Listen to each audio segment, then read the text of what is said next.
ایک زمانے میں جب میں بہت چھوٹا تھا تو میری بڑی آپا نظر پہ بہت اعتماد کر، نظر بد، اور میری جو چھوٹی آپا تھی وہ اس بات کو بالکل نہیں مانتی تھی۔ بہت سے گھرانوں میں نظر کو بڑی اہمیت دی جاتی ہے۔ میں باوجود اس کے کہ بہت چھوٹا تھا میں بھی نظر کو کوئی خاص اہمیت نہیں دیتا، لیکن چونکہ میرے بڑے بھائی مجھے سیر کرانے کے لیے ساتھ لے جاتے تھے اور میں نیلی نکر پہن کر اپنے سنہرے بال بابا سا بنا ہوا ساتھ چلتا تھا، میری بڑی آپا کہتی تھی کہ ٹھہرو اس کے ماتھے کو میں کچھ کالک لگا دوں، اور مجھے اس میں بڑی گھبراہٹ ہوتی تھی کہ ایک اچھا بھلا میں اپنے بھاؤ میں بڑا خوبصورت بچہ ہوں اور میرے ماتھے پہ کالک لگائی جا رہی، لیکن وہ بہت مصر تھی اس بات پر کہ لگنی چاہیے۔ پر میں بڑا ہوتا گیا تو پتہ چلتا گیا کہ نظر اتارتے ہیں، اور میری ماں سرخ مرچیں لے کر ان کو جلتے ہوئے کوئلوں پہ رکھ کے یہ کہا کرتی تھی کہ اگر بدبو آتی ہے تو نظر ہے، اگر نہیں آتی تو پھر نظر نہیں ہے، کچھ اس قسم کی بات ہے۔ تو ہم میرے والد اور ہم سب بھائی اس پہ بہت ہنسا کرتے تھے کہ یہ کیا فضول بات ہے، نظر ایسی کوئی چیز نہیں ہوتی۔ میری نانی کہتی تھی کہ تمہارے ماموں اعجاز اور تمہاری ممانی رضیہ جو فوت ہوئی منگورا میں سوات میں گئے ہوئے تھے تو اوپر سے ایک درخت ٹوٹ کے گرا اور ان کی کار کی چھت کو توڑ کر اور وہ دونوں وہیں پر فوت ہو گئے، تو ان کو نظر لگی۔ میری ماں بتایا کرتی تھی کہ ہم نے ماں کو ایسے ہی بتایا، درخت وقت نہیں گرا تھا، سڑک کنارے ایک وہ تھا بلڈوزر جس کا وہ چمچا ہوتا ہے نا جو مٹی اٹھاتا ہے، اوپر اٹھا ہوا تھا، اور این جب موٹر اس کے نیچے سے گزری ہے تو اللہ جانے کیا ہوا ہے، ایسی سنکرونائز کہ وہ اوپر سے گرا ہے اور اس نے تہس نہس کر دیا ساری موٹر کو، اور میرے ماموں مانی فوت ہو گئے۔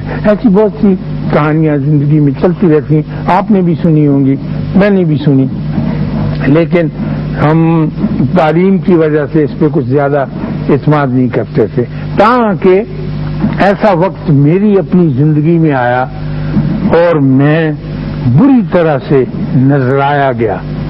میں بڑا ہو چکا تھا، پڑھ لکھ چکا تھا، یونیورسٹی سے فارغ ہو چکا تھا، اور پھر میرے اوپر اتنا بار، اتنا بوجھ پڑا کہ میں نے گھبرا کر اس بات کا اعلان کیا سر جھکا کے کہ واقعی نظر کوئی چیز ہے، اور نظر لگانے والا بڑے اہتمام کے ساتھ پلان کر کے نظر لگاتا ہے، یہ نہیں کہ اتفاق سے لگے، جیسے کہہ دیتے ہیں گھروں میں کہ اپنے رشتے داروں کی عزیزوں کی بھی نظر لگ گئی، وہ کچھ ایسی بات ٹھیک نہیں ہوتی۔ نظر لگانے والا اندر سے بڑا کینہ پرور ہوتا ہے اور بے ایمان ہوتا ہے اور وہ نظر لگاتا ہے۔ ہم سن 50-52 کے قریب پہلی مرتبہ مشرقی پاکستان گئے، ہم کچھ عجیب رائٹر تھے دیکھنے کے لیے، اپنے بھائیوں سے ملنے کے لیے، تو 4-5 دن جو وہاں گزارے، اور پہلی مرتبہ ہم نے جی بھر کے کیلے کھائے، اس زمانے میں یہاں ہمارے کیلا نہیں میں کہاں ہوتا تھا بلکہ ہوتا ہی نہیں، تو وہ ہم بہت خوش ہوئے، اور جب ہمارا پلان ختم ہوا وہاں سے لوٹنے کا تو ہمارا جی نہیں چاہتا تھا وہاں سے آنے کو، کہ وہ ایسی محبت والے لوگ تھے اور وہ بھی نہیں چاہتے تھے کہ ہم آئے، اور ٹکٹیں ہماری ایسی بنی ہوئی تھی کہ ہمیں جہاز پکڑ کے وہاں آنا ضرور لازم۔ خیر تو ہماری آرزو اللہ نے ایک دفعہ پھر پوری کی، تقریباً 8 مہینے کی مدت کے بعد پھر ہمیں وہاں جانا پڑا، اور ہم تھے پاکستان کے بہت سارے عجیب رائٹر شاعر جو وہاں ایک میٹنگ میں شرکت کے لیے گئے۔ اب جب اتنا بڑا گروہ تھا اور ہمارا اتنا پیارا ملک تھا جسے ہم ایک اعتبار سے پہلی مرتبہ دیکھ رہے تھے تو وہ ہمارے دلوں کے اور قریب ہو رہا تھا، پھر ایسی چیزیں کھانے کو ملتی تھی جو ہم نے پہلے کبھی دیکھی بھی نہیں تھی۔ بنگالی اکیڈمی میں انہوں نے کہا کہ شوق صاحب آپ کے لیے ہم نے یہ رکھا ہے ایک پھل، بہت بڑا، یہ ناریل سے بھی بڑا تھا، اور اس کو آپ کاٹیں، اور چوری بھی رکھی تھی اس کے ساتھ، تو لیکن کہنے لگے کہ احتیاط سے کاٹیں یہ پیچھے پڑ جاتا ہے، کٹھل اسے کہتے ہیں، تو وہ جناب چھری لے کے میں نے کاٹنا شروع کیا. ایک آدھ دفعہ تو چھری چلائی, پھر اس کٹہل نے میرے دونوں ہاتھ پکڑ لیے, اور نہ یہ ہاتھ چھوٹ سکتا تھا نہ یہ چھری میرے ہاتھ میں پکڑی.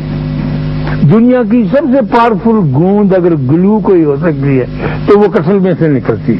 اور وہاں پر یہ سب کہتے تھے کہ کوئی داڑھی والا آدمی سے نہ کاٹے, کیونکہ اگر ہاتھ اس کا داڑھی کو لگ گیا تو وہ ساری نوچ کے نکالنی پڑے گی اور اس کا کوئی چارہ ہی نہیں. تو کٹہل ہم کھاتے تھے. میں نے آ کے اپنے استاد صوفی غلام مصطفی رسم سے کہا, میں نے کہا جی میں ہوٹل سے نیچے گیا تھا اور آپ کے لیے یہ انناس لائے. انناس کو دھاگا باندھا ہوا تھا, 2 انناس لٹک رہے تھے. اور میں نے کہا سر یہ کہنے لگے تو کیوں لے آیا اس کو؟ میں نے کہا صاحب یہاں آئے تو انناس تو کھائیں گے. کہیں گے کتنے کے؟ میں نے کہا جی 1 روپیہ 10 آنے کے 2 انناس. تو غصے میں آ کے کہیں گے اسے کاٹے گا تیرا باپ, ہم کو تو پتہ ہی نہیں کہ کیسے کاٹے. میں نے کہا جی وہ بھی میں ان سے صحیح لگا کے آیا ہوں. نیچے وہ جو ہے ہوٹل میں کام کرنے والا لڑکا ابھی آتا ہے اوپر, اور 2 وہ لا رہا ہے 4. تو کہنے لگے برباد ہو جائیں گے. میں نے کہا جی ہم اسے رکھیں گے فریج میں اور شوق سے کھائیں گے, ایسا موقع کہاں ملتا. تو چنانچہ جناب وہ آ گیا, اس نے کاٹ کے کشتیاں بھر کے رکھ. وہ ایک عید کا سماں تھا ہمارے لیے بھی اور ہمارے میزبانوں کے لیے بھی. اور محبت کی اتنی بڑی دنیا آباد ہو گئی تھی کہ میں نے اپنی زندگی میں اس سے پہلے محبت کا ایسا منظر نہیں دیکھا تھا.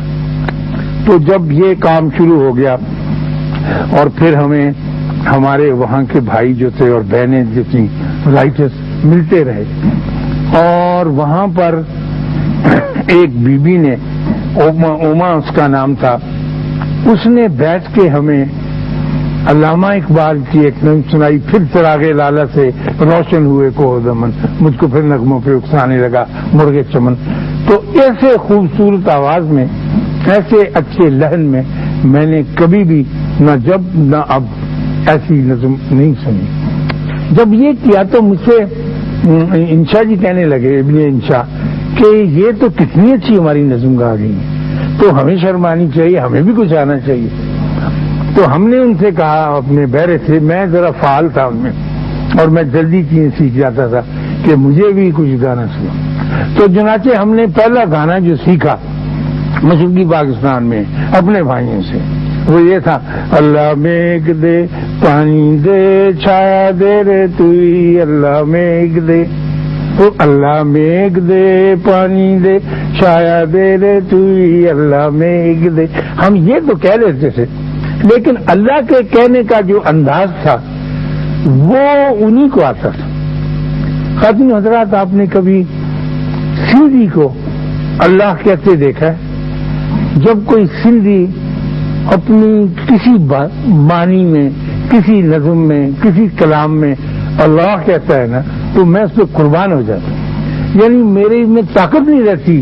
میں نے اللہ کا اچارن, اللہ کا تلفظ, اللہ کا لہن, اللہ کی کرت اتنی خوبصورت کبھی کسی منہ سے نہیں سنی جیسے ایک سندھی اسے ادا کرتا ہے. بڑی کوشش کی نہیں آ سکتی. ایسے ہی خواتین حضرات ہمارے مشرقی پاکستان کے بھائی جو تھے وہ ادا کرتے تھے, اللہ میں ایک دے پانی دے چھایا.